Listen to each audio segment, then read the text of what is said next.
A J-Mix exclusive.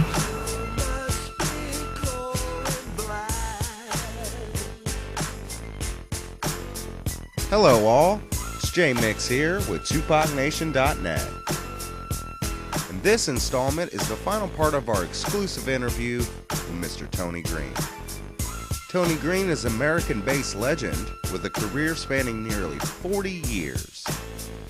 Tony Green has lent his unique sound to classic funk albums and the rap classics that we all love.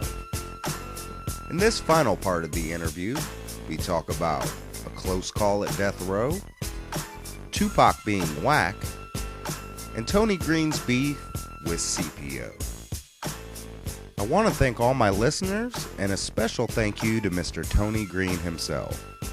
At Tupac Nation, we are honored to speak with such a great musician.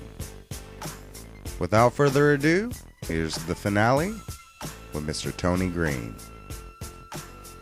Tony, I gotta lead in the direction of Tupac. Okay. You did meet Tupac, correct? I did meet him, yeah.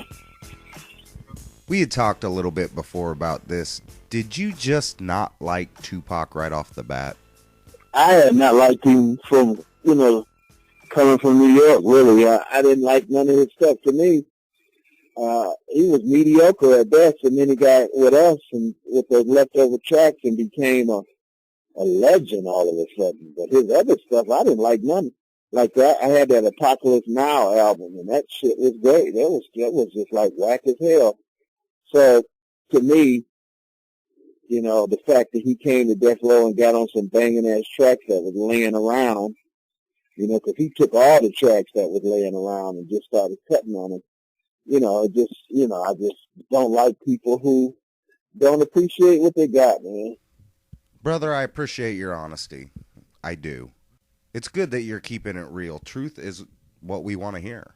Oh yeah, hell yeah. And we can get deeper whenever you want to get deeper. It stays that went on too, man. A couple times I did almost run into some danger via Suge. Just for one example, I was told to come to the office. Suge wanted to talk to me about something. And, I got all dressed up, because of these guys now. I got all kind of hot new clothes and shit. I feel good about myself, jewelry, so I go to the office. And when I get off the elevator, they were right across from Interscope then at that office. And when I got off the elevator, some guy said, "Yeah, you gonna see what it's like stealing niggas' beats, motherfucker." And then I was like, oh, okay, I'm saying to myself, what is that all about? Then I'm seeing C.P.O.'s fat ass sitting over there looking all stupid. And I go in the office, and these two thugs open the door. Suge ain't even in there. It's these two motherfuckers. One of them had a pistol, letting me know he had a pistol, too. And he was like, "Yeah, man, Suge gonna call here in a few minutes. He want to talk to you." And the guy said, I sure hope we don't have no problems, man.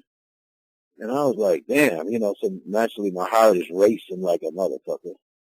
So Suge called, and he's on the airplane some fucking where. And he called, he said, put T Green on the phone. So they put me on the phone. He said, "T Green, how the fuck you get C.P.O.'s Death Row contract?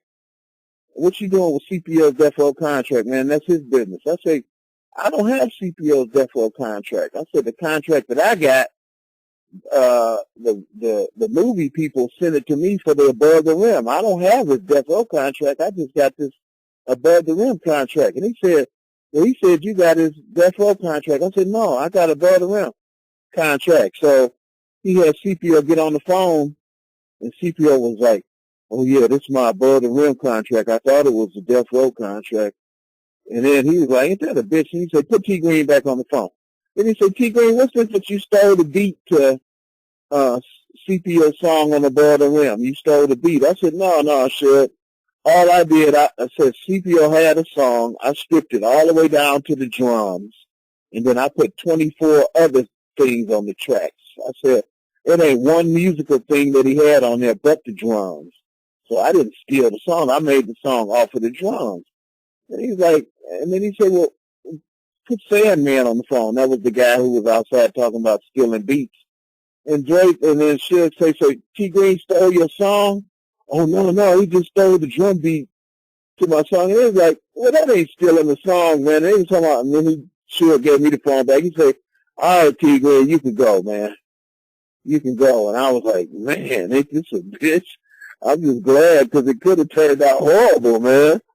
But I'm just glad that I just do what I'm supposed to be doing, instead of, ad-libbing and doing all kind of other shit. So that was the time I almost got, really hemmed up.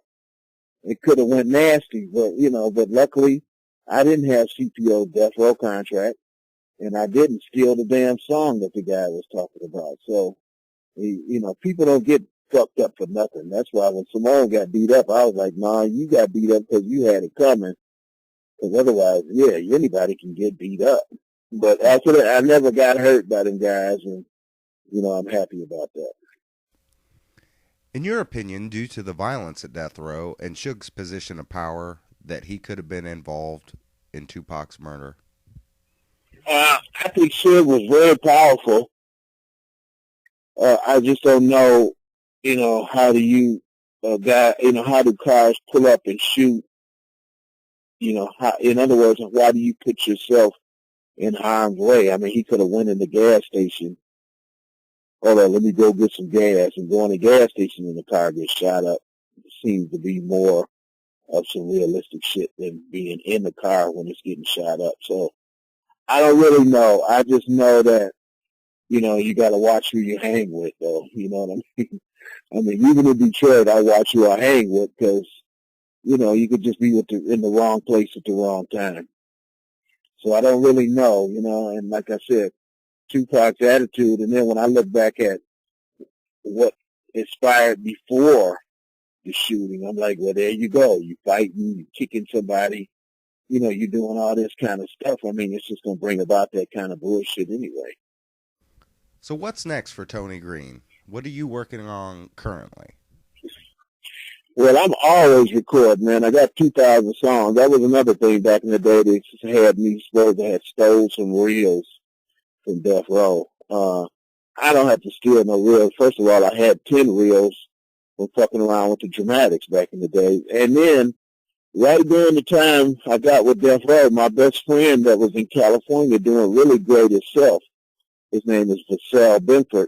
Vassell had Jade, and he had just he had that record Don't Walk Away, boy, and it was real big at the time, and he was letting me borrow his studio all the time. So I was cutting music and stacking, cutting and stacking reels of my own. So, Tony Green was in existence way before Death Row.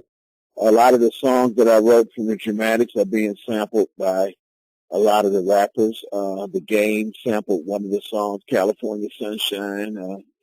EPMD sampled some of our stuff, Erykah Badu. So a lot of the old songs that I wrote are being used by the rappers today. I'm very fond of sampling.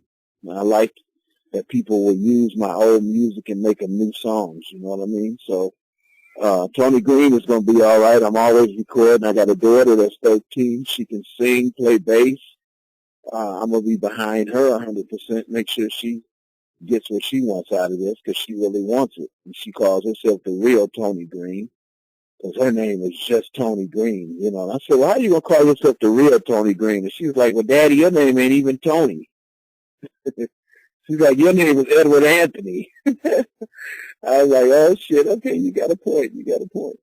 So I'm going to be behind her, 100% in what she's doing musically. So I've recorded a lot of artists here in Detroit. I just finished a new album called the G-Funk Review, where I took all of the songs I did with Death Row and I replayed them. And I found this white boy that I really like how he raps, and I told him from the beginning, look, rap all the shit like Snoop rapped it. Don't make up your own words. Well, you can twist a word or two around, but keep the concept just like Snoop did it. And I said, I know you've been doing your own stuff, but doing this, watch how big your audience gets. And just like I told him, I mean, he's been rapping his own stuff for a few years. Wasn't nobody showing him no love. But as soon as he did that G-Funk Review with me, everybody's on his nuts now. So I'm going to always be doing some stuff. I just heard we're going to do a couple tracks for Dr. Dre's son, Curtis Young or something. I'm supposed to do, I'm supposed to do a couple songs on him with DJ Los, the guy I did one of the songs on the Velvet Rim soundtrack with. Do you have a message for the fans at TupacNation.net?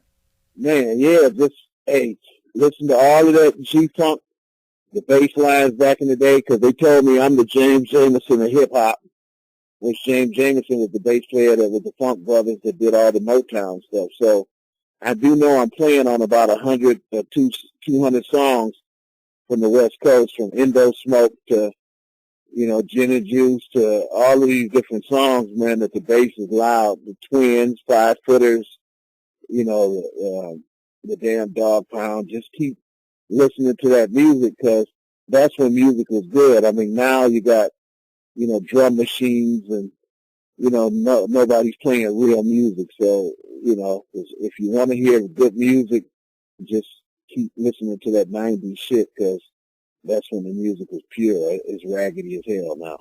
Actually, I completely agree with you. These Pro Tools, Fruity Loop type beats today annoy the shit out of me. Yeah, man. I like the fact that even with Warren, and it's a real nice MTV live in London with Warren G and the G-Funk Band, me, Ricky Rouse, Greg Dokes, and Larry Washington. If you ever see that show, it's called Warren G Live in London, MTV. I mean, it's just a 43-minute concert of flawless G-Funk music, man. And I mean, it's real music. You know what I mean? This shit that they doing now. They have bass players and shit on stage now and still ain't playing. Once again, this is J Mix here. I appreciate everyone who listened. Shout out to Mr. Tony Green. And thank you to all my viewers and subs. Stay tuned. I'm dropping more heat. Keep it locked right here on this channel. And check out TupacNation.net, home of Tupac content. And be on the lookout for PacsLegacy.com, a new and upcoming site cataloging the life and times of the late rapper Tupac Shakur. And be sure to check out Tupac Conspiracy and Tupac Aftermath, on sale now at www.amazon.com. And be sure to comment on one of my video interview uploads and enter in for a chance to win a signed copy by producer and director, Mr. RJ Bond. Keep it locked, folks. One love, everybody. A J Mix exclusive. What up, shut up?